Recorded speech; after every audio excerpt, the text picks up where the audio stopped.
कक्षा 6 हिंदी। मैं आर.एस. प्रसाद सर आज आप लोगों को अध्याय 9 दूठन नाने कहानी के प्रश्न उत्तर कराने जा रहा हूं। चलिए देखिए इस कहानी में क्या दिया हुआ है। तो सबसे पहले देखते हैं क्या है। दूठन नाने कहानी के भाव लेखक डॉक्टर पद्म लाल पुन्नालाल बख्शी है छत्तीसगढ़ी में अनुवाद करे हवे। हीरा और ओस के बूंद कहानी में बताए गए है सुंदरई में त्याग के भावना घलो होना चाहिए। जेन अपन सुंदरी के घमंड करत है वह पत्थर बराबर कह जाते, वह काकरो काम नहीं आवे। कबू कबू छोटे से जिनिस घलो बड़ काम आते, जेकर हृदय में दया माया के अमृत भरे रही थे वही सुघर होते। महतारी के रतन कहानी में बताए गए है कि हर संतान अपन महतारी बाप के रतन बरोबर होते। फिर लइका मन नहीं समझ सके और जौन दिन समझ जाते वो दिन जिंदगी बदल जाती। ये अर्थ है, शब्द अर्थ है। कुछ सुघर में सुंदर, सक लागे मतलब इकट्ठा हो गए, भोकवा मतलब मूर्ख और बगराना मतलब फैलाना, लहुतगे लौटाना और मेर मेर में पास, आरो आरो मीन्स आहट, बपुरी बेचारी, नीक अच्छा, काबर भर काबा भर बाहों की परिधि में, निचट एकदम, ठाहिल ठोस, सीधवा मतलब सीधा।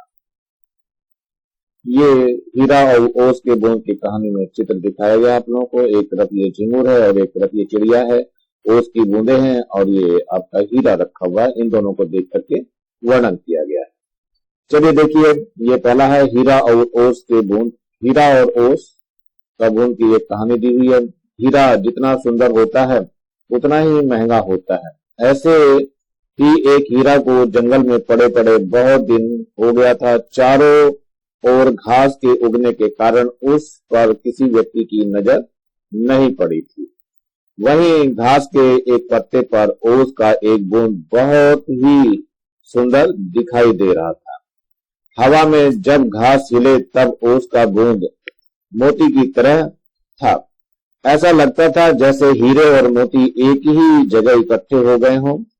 इस दृश्य को देखकर एक बड़े झिंगुर ने हीरे से कहा कि यह चमकने वाला ओस बूंद तुम्हारा कोई रिश्तेदार है, क्योंकि यह भी तुम्हारे जैसा ही चमक रहा है। हीरा झिंगुर की बात से बहुत नाराज हो गया और उसे भिखमंगा कहकर भगा दिया। उसने कहा कि ओस की बूंद से मेरा क्या मुकाबला। झिंगुर हीरा से डरकर वहीं पास के घास में छिप गया। उसी समय एक प्यासी चिड़िया आई। उसे पानी के बूंद की नितांत आवश्यकता थी। उसने हीरा को ओस की बूंद समझकर उस पर अपना चोंच मारा, परंतु हीरे के ठोस होने के कारण उसे दर्द हुआ। उसने कहा, यह तो पत्थर के समान कड़ा है, यह मेरी प्यास क्या बुझाएगा? प्यास से तो मेरा प्राण ही निकल जाएगा। इतना सुनते ही हीरा घमंड से कहा, तुमको मरना है तो मर जाओ, तुम्हारे मरने से दुनिया सोनी नहीं हो जाएगी। हीरा बहुत ही निर्दयी एवं घमंडी था। हीरा और चिड़िया की बात ओस का बूंद चुपचाप सुन रहा था। चिड़िया को प्यासी देखकर उसने उसके लिए अपने प्राण बलिदान करने की सोची। उसने चिड़िया से कहा कि यदि उसकी जान ओस की बूंद से बचती है तो वह उसके लिए तैयार है। प्यासी चिड़िया ने अपने चोंच में ओस का बूंद को उठा लिया और वहां से तृप्त होकर चली गई। उधर झिंगुर घास में छिपे छिपे यह सब देख रहा था। उसने मन में सोचा कि एक हीरा का हृदय पत्थर जैसा कठोर क्रूर है तो दूसरा ओस की बूंद के हृदय में प्रेम स्नेह को अमृत से भरा है। उन्हीं का जीवन सुंदर एवं धन्य होता है जो परमात्मा के लिए अपना प्राण बलिदान कर देते हैं, और जैसे ओस की बूंद ने किया। अब दूसरी कहानी है महतारी के रतन। मतलब अपने बच्चे के लिए बोले कि बच्चा जो है हमारा महतारी के लिए हीरे मोती से कम नहीं होता है। चलिए देखिए, ये महतारी के रतन। माँ का रत्न और धन है। ये माधव बाबू के घर दुर्गा पूजा बड़े धूमधाम से मनाया जाता। था। इस साल और भी अच्छी धूमधाम के साथ वह पर्व मनाया जा रहा था। विपिन पड़ोसी होने के नाते इस पर्व में शामिल होने आया था। सभी लोग, पुरुष स्त्रियां, बड़े सुंदर कपड़े पहने हुए थे और आभूषणों से सुसज्जित थे। स्त्रियों की इस खुशी और साज सज्जा को देखकर विपिन को अपनी माँ की याद आ गई। वो उदास हो गया और वापस अपने घर लौट गया। वह सोचने लगा कि काश उसकी माँ भी इस तरह सुंदर कपड़े पहन पाती और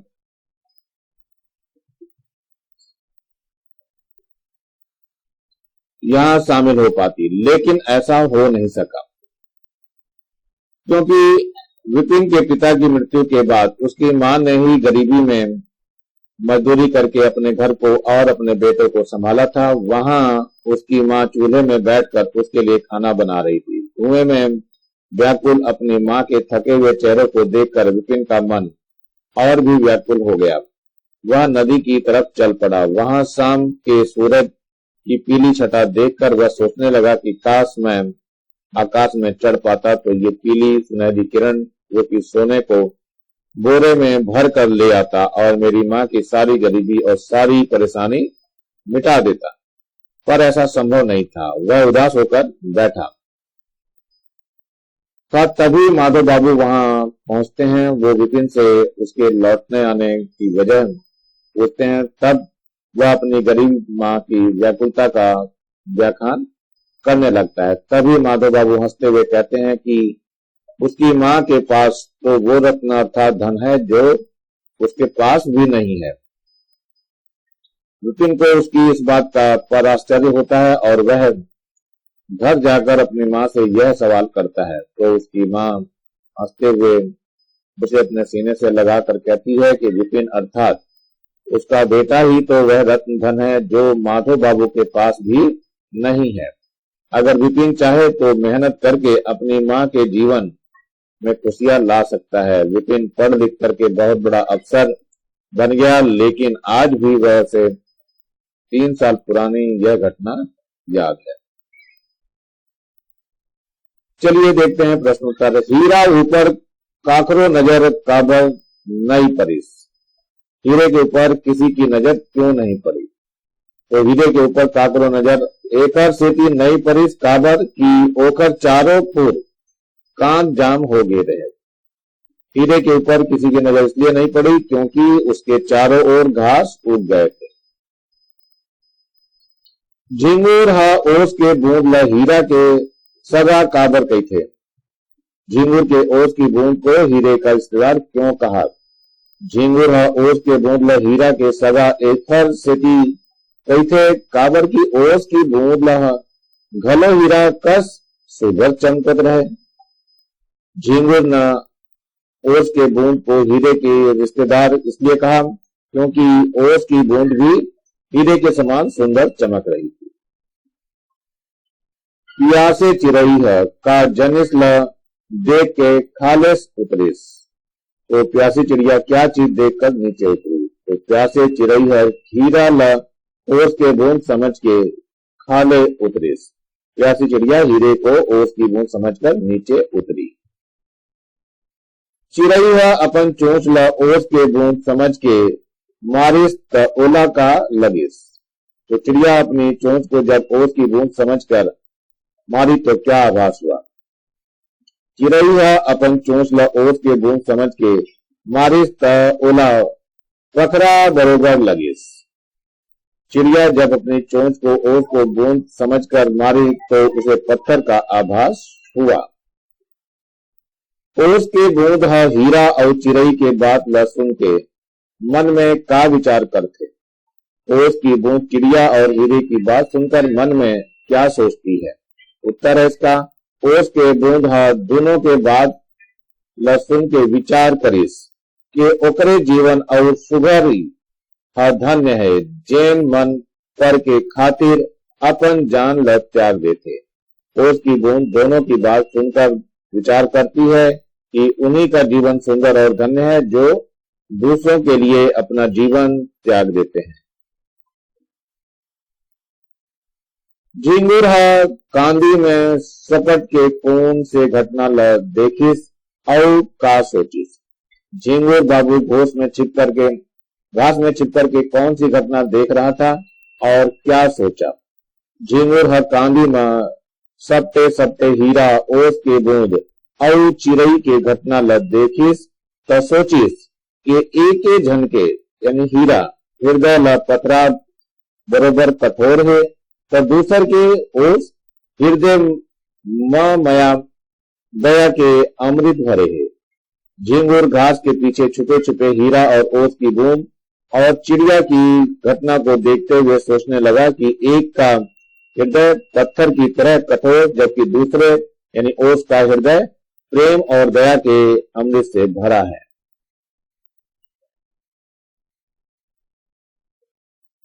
माधो बाबू ला अपन महतारी के काबर सुरता आ गए। तो माधो बाबू को अपनी माँ की याद क्यों आ गई। सज्जे धज्जे नारी मन ला देख के ओला अपन महतारी के सुरता आ गई। सजी धजी नारियों को देखकर उसको अपनी माँ की याद आ गई। विपिन सूरज के पीवरा किरण ला देख के का सोचत रही। विपिन सूरज की पीली छटा देखकर क्या सोच रहा था। उत्तर है, विपिन सोचे थे कहूं मैं बादर में चढ़े सकते तो बोरा भर सोना सकेल के लाल लेते। विपिन सोचता है काश मैं बादल में चढ़ सकता तो बोरे भर के सोने इकट्ठा कर ले आता। हीरा और ओस के बूंद कहानी में एक हृदय पथरा बरोबर कठोर है तो दूसर हृदय में मया दया के अमृत भरे हवे काबर कहे गए। उत्तर है, हीरा कीमती होते लेकिन प्यासा के प्यास नहीं बुता सके। एकर सेती ओला पथरा बरोबर हृदय कहे गए है। दूसर में ओस के बूंद प्यास बुझाते, एकर सेती ओला मया दया के अमृत भरे हवे कहे गए हवे। खाले लिखे वाक्य मां के अर्थ वाला एक शब्द लिखा। जैन कबू सच नहीं बोले लबरा। जैन बानी भूति करते बनिहार। जैन व्यापार करते व्यापारी। जैन खेल तमाशा दिखाते दंगल चगरहा दंग चगहा। इया प्रत्यय लगा के नवा शब्द बनावा। समझ इया समझिया। सोच इया सोचिया। सकल इया सकलैया। देव इया देवैया। देख इया देखैया। भाववाचक संज्ञा ल विश्लेषण में बतलाव।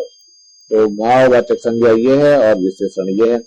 त्याग का त्यागी हो जाएगा और लबरा का लबराई हो जाएगा। चमक का चमकाई हो जाएगा। वाक्य देखते हैं। लक्ष्मण एक महान त्यागी भाई रईस। नंबर 2 पे चलते हैं। ज्यादा लबराई मत मार भगवान हर सब देखा थे। नंबर 3 है पानी। बरसात के दिन में बिजली के चमकाई है प्राण लेते।